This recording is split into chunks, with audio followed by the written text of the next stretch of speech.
at the sky today.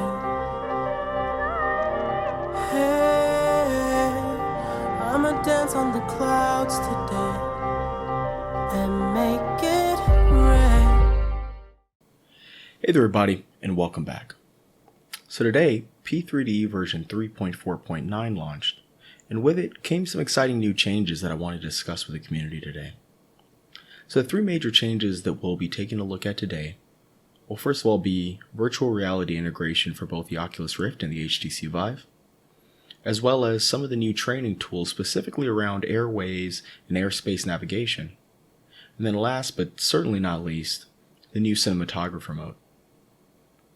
Now, when we start out with virtual reality, what I will say is that, in my opinion, the best virtual reality experiences currently in flight simulation come from DCS and from Aero Fly or Aero FS2. But P3D is definitely making some headway here in at least starting to figure out ways to better integrate virtual reality within their simulator. Now, I personally use the HTC Vive, but I know that a lot of folks have some remarkable experiences with the Oculus Rift, and its SDK has been available to developers a little bit longer. So I will say that as of right now, the experience is better on the Oculus Rift than it is on the HTC Vive. And I'll go into some of those reasons as to why a little bit later.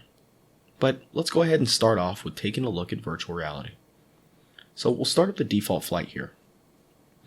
And what we'll see is that once we load, I will say that the calibration of the virtual reality headsets that are currently on the market today starts out very, very good. So as you can see here, we're now in our cockpit, and it's obviously not in virtual reality just yet.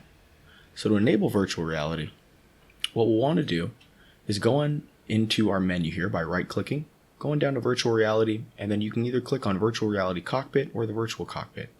So we'll go ahead and go on into the virtual cockpit. So now we're here in our virtual cockpit.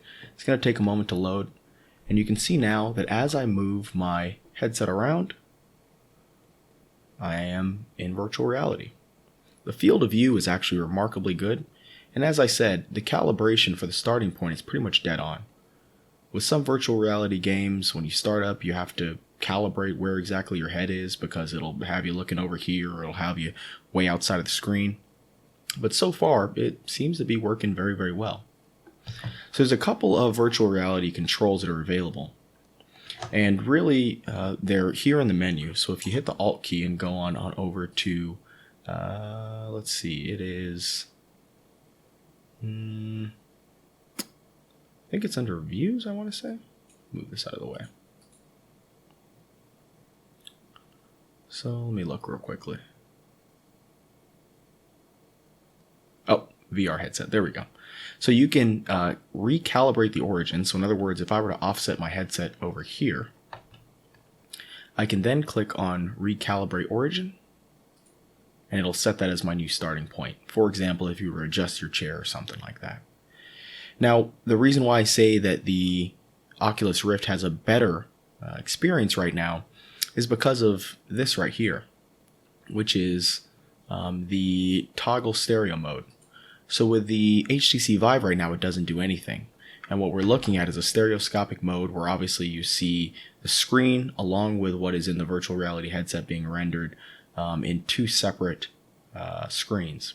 This, of course, degrades performance. For example, even in the extremely powerful rig that I'm using, you can see that I'm only getting around 30 frames per second. And that's obviously a problem for virtual reality, as you'll start to have motion sickness induced. And obviously will not be a smooth and good experience. So with the Oculus Rift, what you have the option of doing is toggling the stereo mode to basically be a monoscopic mode. And that should significantly increase your frames per second and your overall virtual reality experience. Now, of course, this is the first time that P3D has tried this integration, and or at least for the HTC Vive, and therefore you can expect it to develop a little bit more as the maturity of virtual reality in P3D progresses. One thing I would say is that while you're in virtual reality, as you can see, you actually can't click any of the buttons. So you can't really interface with the cockpit except for through your control hardware. So that would be your yoke, your throttle, your rotor pedals, etc. So if you don't have all of your buttons mapped, you won't be able to perform a lot of the functions inside of the cockpit. Let's say if you have a simple joystick or something like that. But if you're using a relatively simple aircraft, such as a Cessna 172 from A2A, or even a retractable, more complex aircraft with retractable gear or something like that, and you have the gear command mapped to somewhere on your joystick, you can still get around and fly a traffic pattern with relative ease. Of course, there are other solutions, such as Fly Inside VR, which offers a far more robust system. But it's good to see this step being taken in terms of native integration with P3D version 3.4.9. So next up, let's take a look at some of the new tools that you'll find to help you learn and navigate airspace. Alright, so now we're going to take a look at one of the most useful tools in the new version of P3D, which are the navigation visuals. Now I'll tell you that as a student pilot, one of the most difficult things for me to understand is how airspace worked. And the reason for that being is that you're usually given some sort of a 2D cutaway that shows you these strange colored levels, and then of course if you look at an actual sectional or a VFR chart, you have all these dotted blue lines and magenta lines and shades and all kinds of stuff that can be extremely daunting. Not to mention there's a bunch of numbers and all these different flags and indicators that can really make it a daunting task to understand airspace. So I really welcome this feature because it allows you to understand airspace in a 3D way. And especially when you couple this with things such as Pilot Edge or VATSIM, it can be a great learning tool for student pilots. So first of all, what I'll say is that we're here at KAJO, which is my home airport. In fact, flying the same exact plane that I normally fly. This is with default scenery, so it looks nothing like my city. But at Corona Municipal, normally what we would do is that we would take off, and then we would make a left turn, stay relatively low, and fly on over to here, which is a little lake called Lake Matthews, to do some maneuvers, or Catalina Island is over that way, LAX is over there, Ontario International Airport's over there, etc., etc. So the reason why I'm using this airport is because I'm already very familiar with this airspace, so I can talk a little bit more competently about it, but this applies for just about anywhere that you could fly. So if we take a look here in the cockpit, what you'll see what a normal airspace chart would look like. You see these dotted blue lines, these magenta lines, etc. Let me actually see if I can make this bigger. This is a little bit easier to read. Okay, so right here what you're looking at is, here's KAJO right here. Here's KCNO, which is Chino. And then over there you've got KPOC, which is Bracket. Over here you've got KONT, which is Ontario International Airport. So you have this Class D airspace, which is indicated by this blue dotted line, which goes from the surface up to 2,700 feet. Then you've got this Class C airspace around KONT. This outer ring actually goes from 2,700 up to 5,000. And then over here in this inner ring, it goes from the surface up to 5,000. Now, of course, you'd never be able to tell that by looking at the simple GPS. So how is it I could visualize this as a student? Because normally, like I said, you'd make a left, you'd fly out of here. Corona is a non-towered airport, so if you stay below 2,700, you can make a quick left and fly out, and you're completely unrestricted over here. But if I wanted to, let's say, get on over to Bracket, well, how do I know how to get there? Do I have to contact a flight service station or contact one of these towers, etc., etc.? So let's take a look at how we can visualize that. So first of all, what you could do is go ahead and open up your menu, go to Tools, and you can open up this thing called Navigation Visuals. Now you can enable facility visuals, and you can enable airports, like you see over there, VORs and TCANs, and TCANs, NDBs, ILS feathers, airway intersections, airspace boundaries, Victor Airways, Jet Airways, weather stations, the whole gamut. So today what we'll be talking about is airspace boundaries. And as you can see here, this is pretty much what I was talking about. So here we have our Class D airspace around KCNO, which is going from the surface up to 2,700. And then over there, actually if we go to the outside view, you can see this a little bit cleaner. You can see there's the Chino Airspace, which is reaching on out to from the surface up to 2,700 feet. So as you can see right now, I'm under everything. So I can make a left and go out here and I'm pretty much home free. But of course, if I were to make a right, it's a little bit more difficult. So what we can do is we can, make our turn here. And we can turn into Chino's airspace and contact Chino. We can make a left here and fly completely under all the airspace. Or I could fly into Los Angeles and see how that would work. Of course, if I was going to Bracket, what I would do is fly under 2,700 feet here, go around, and then I'd eventually meet Bracket over there, which if I look at the navigation visuals and I take this off and look at, look at airports, you can see Bracket's over there. So it gives you a pretty clear representation of how this all works.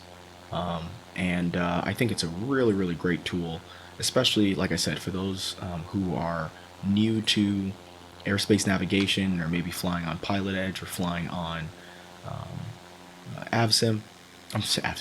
flying on VATSIM, and want to get more comfortable with the airspace that they're operating within.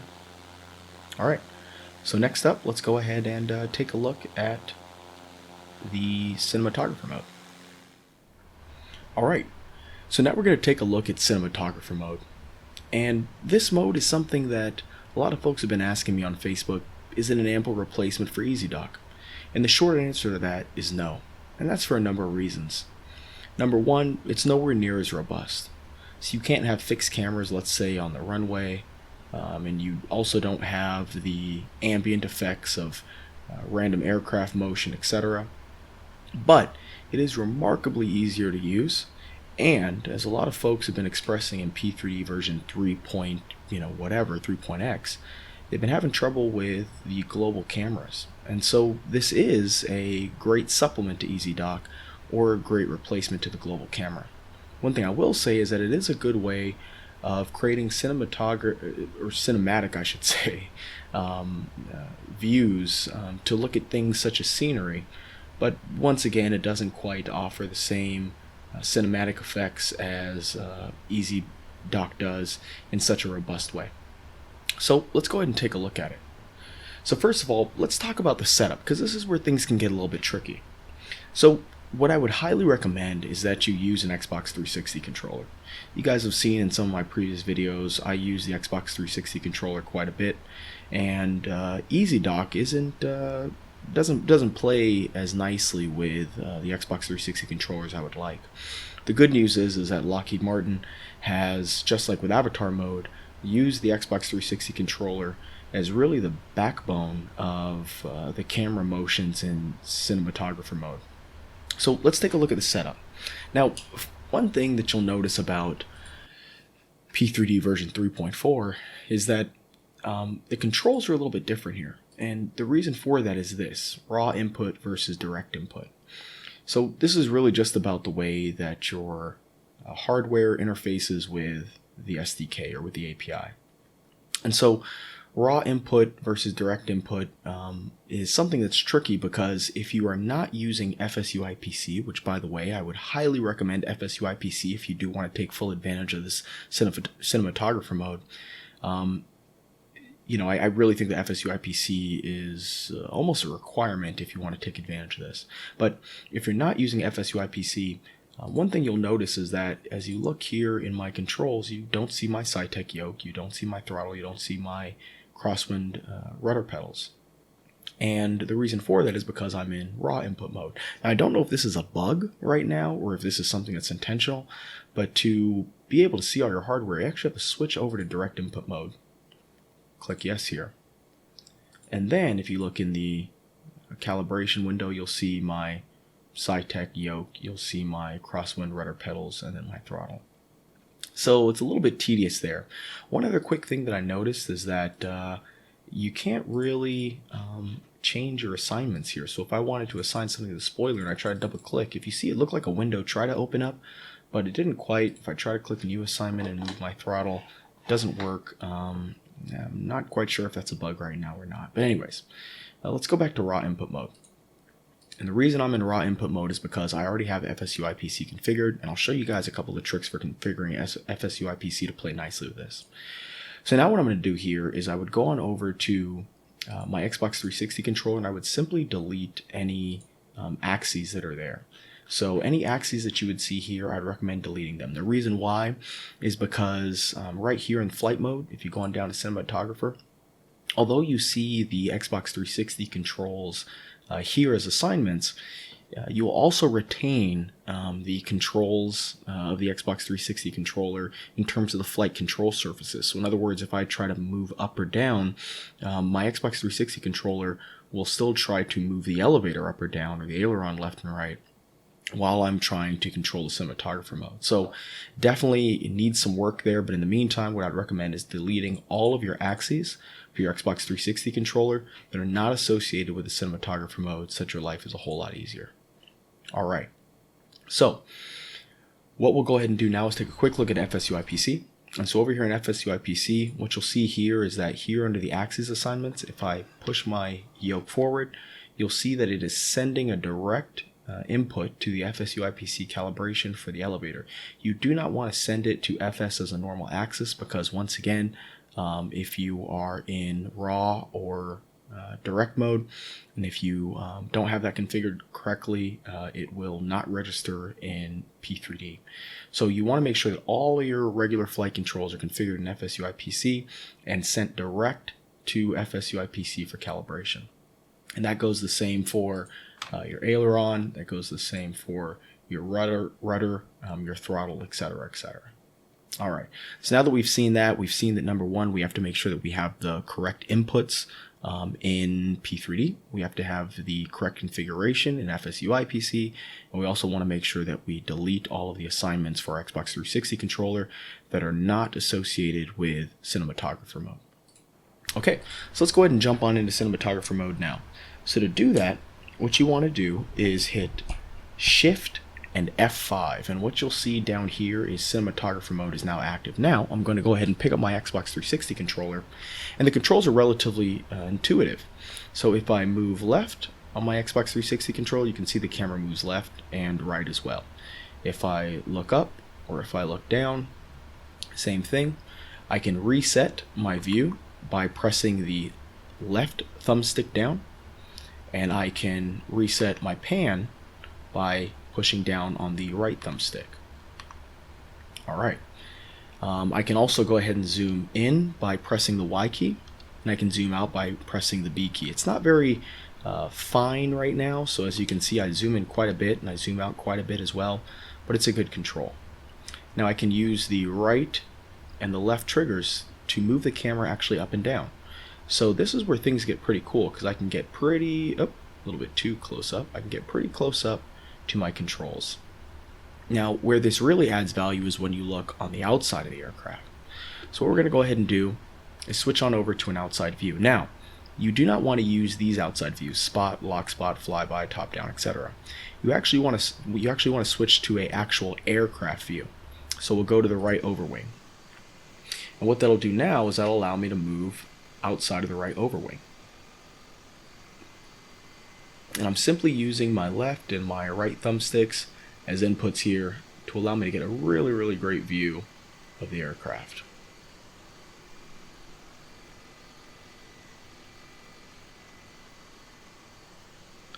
So great. You guys can see how wonderful this acts, and of course I can come on down here, I can zoom out, and I can come on down here to this guy here on the loader. I can come on down here to this guy chilling out by the APU. I'm sorry, not the APU, the GPU. I can really just pan all around and get a really, really great look at this aircraft. Some of the ground equipment, etc. Man, FSDT really did a good job with this airport. And so the reason why I say it's a good replacement for the global camera is because I can then go around and look around the airport globally. Now it's a little bit slower than you may be used to in EZDOK. And to adjust that, what you can do is you can go back into the settings, and then when you go on down to controls, flight mode, cinematographer, and you can actually adjust the sensitivity and the null zones of each one of the controls on your Xbox 360 controller. Now you can use a regular joystick, and you can also use your keys on your keyboard. But of course, as you can imagine, without a really good analog input, it's a little bit difficult to get the really fine controls that you'd like. So now that I have this, I can zoom in, I can do all the kinds of things that I'd want to do in the global camera of EZDOK without, of course, having to worry about EZDOK. Because really, for me at least, EZDOK works great when it comes to aircraft views, but it doesn't work so well when it comes to global cameras. So we can get on down in the fine details of the ramp. We can go on up here to the lights. And it's really a limitless control for the camera.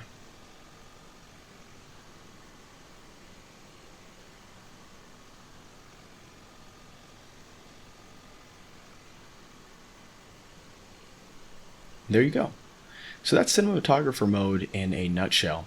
One other thing I would show you guys is that if we do go to a, let's say, left engine from the porthole, and let's say I wanted to create a new camera here, well, I can absolutely do so. So what I can do is I can go on down here to custom camera and I can create a new one. Now, this will save from this default location. And what I can basically do is I can change the rotation, the pitch, the angle, the heading, all that stuff. I can also add a number of effects. So let's say I wanted to, I don't know, make it so that it looks like there's a white hot colorizer. I can use the preview. Oops, let's name this test. And I can use the preview to preview what that would look like. And then if I did want to add this, I would just simply hit add, preview again, and you can see my white hots there. So that's basically it in a nutshell. If you wanted to create custom cameras, you can. Once again, it's not going to have all the resonance features and stuff that you get with EZDOK, but it's a pretty cool little tool. And if you don't want to spend the money on EZDOK, this is a great way of getting some good cinematic footage of your aircraft and get you a little bit closer to the airplane than, let's say, Avatar mode would allow you to. So alright, well, that's my review of all of the main new features in P3D version 3.4. I hope that you guys enjoyed, and thank you so much for watching. Everybody take care.